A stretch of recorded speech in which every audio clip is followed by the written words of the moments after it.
We know that veganism is many things. It is a diet minimally. It is also an ethics. And did you know it is a politics? Donald Watson, the founder of veganism in 1944, defined veganism as an anti-oppression politics. It is against the oppression of non-human animals, of human animals, of all oppressions. He defined it in the broadest possible political terms, what I call total liberation. And yet, we have reduced veganism from a politics of total liberation to a lifestyle. And we wonder why we are small, why we are marginal, why people of color treat us as elitists, and why the left has complete contempt for us. Because we don't know what vegan outreach means. We don't know what vegan education is. We don't know how to get out of this tiny little pocket that we live in. We are too passive.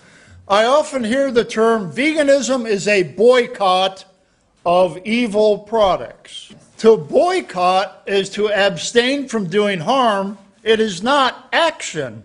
It is not active. So, to give a shocking analogy, I'm sorry if it offends, but it's the best one I can think of. If I am opposed to pedophilia and I do not consume child pornography, am I stopping pedophilia? Are we stopping animal slaughter and the animal holocaust by boycotting animal products? If we were 60, 70% of the population, maybe, but if we are less than 1% of the population and we boycott a product, are our responsibilities exhausted in that? Let me suggest some things that we can do to make our movement more powerful and more relevant. Let me suggest some things that we can do to make the potential that we have to be revolutionary actual.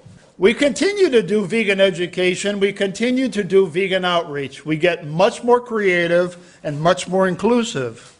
Stop doing vegan outreach at college campuses. Go to families who are poor. Go to the inner cities, in the ghettos. Go to people of color.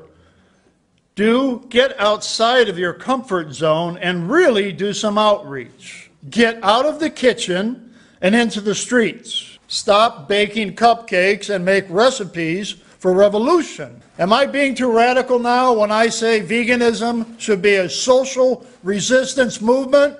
That we should be out in the streets and not in our homes? That we ought to stop doing potlucks and start making social things happen? That we ought to start doing what's happening right now, of all places, in the United States, where people have circled Wall Street and almost occupied it for a week. We need to do what they do in England. Put your body in front of the lorry truck. Put your arms around the building of a slaughterhouse. Break down the doors and break down the windows. Stop allowing the Holocaust to continue. Stop being so passive. Let us become a resistance movement. Start breaking the law. Start joining in civil disobedience. Civil disobedience. Stop being good citizens.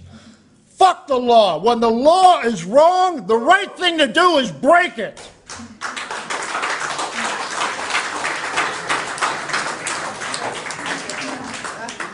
We need to start breaking some damn laws around here. Now, you think I sound radical? I'm only quoting Gandhi and Dr. Martin Luther King, right? Aren't they our heroes? Don't we admire them? Aren't they the paradigm of how to bring about change? We quote them all the time in words. We never follow their action. If we were to follow Gandhi and King in action, we would have a social resistance movement. We would be in the streets and not in the kitchens. And there's nothing to be ashamed about when you go to jail for the principled reason. Both Thoreau, Gandhi, King, Tolstoy, Cesar Chavez, all the great people in history taught There is dignity in going to jail when you break the law for the right reason. And for those of you with children, I want to suggest this is a family activity.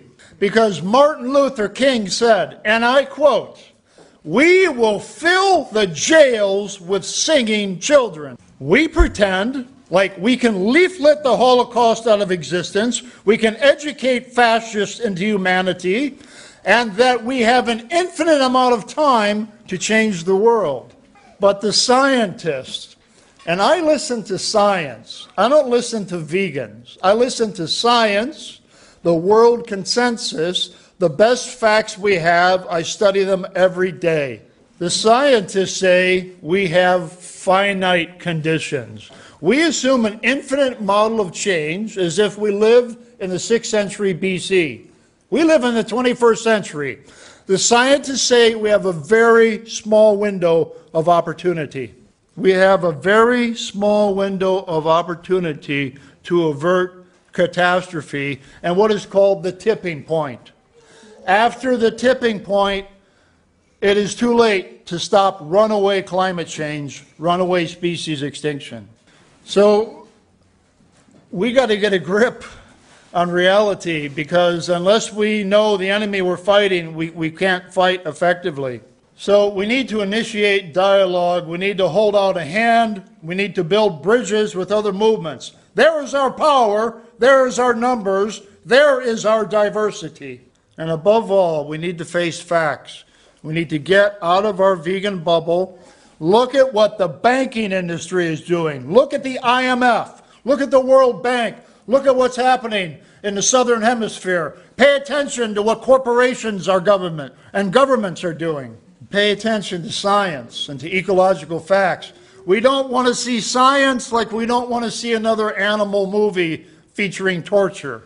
In other words, let's enlarge our vision, understand what's happening in the social world, in the environmental world, and not just in the supermarket, and be strong enough to face the facts and to let them motivate you to fight harder, not give in. You can't change a problem you don't understand. You can't cut out a cancer if you don't know how deep it lies. You cannot defeat an enemy that you underestimate.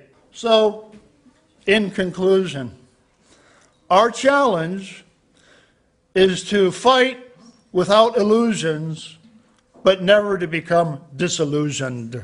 I say we take the vegan movement that it currently is, I shall call shallow veganism, and we turn it into something we can call deep veganism, which means that we look at the whole picture, which means that we are not isolated from other movements, which means that we educate, but we also agitate, and which means that we become a force to reckon with. Never something to take granted, never something to buy off with markets, never something to make afraid with police, but a true social power, the kind of power that we have latent within us, but have yet to find. So let us start a rethinking of what we are doing. Let us start a critical dialogue amongst ourselves. Let us look at our weaknesses, look at our strengths, and see how we can become powerful instead of weak. Let's raise the bar, not lower the bar. Let's jump high and jump over it and clear it. Let's raise our numbers from 1% to 80%, and let's transform this society into something sane, humane, and sustainable. And we can't do it alone, but we can do what only we can do. Thank you.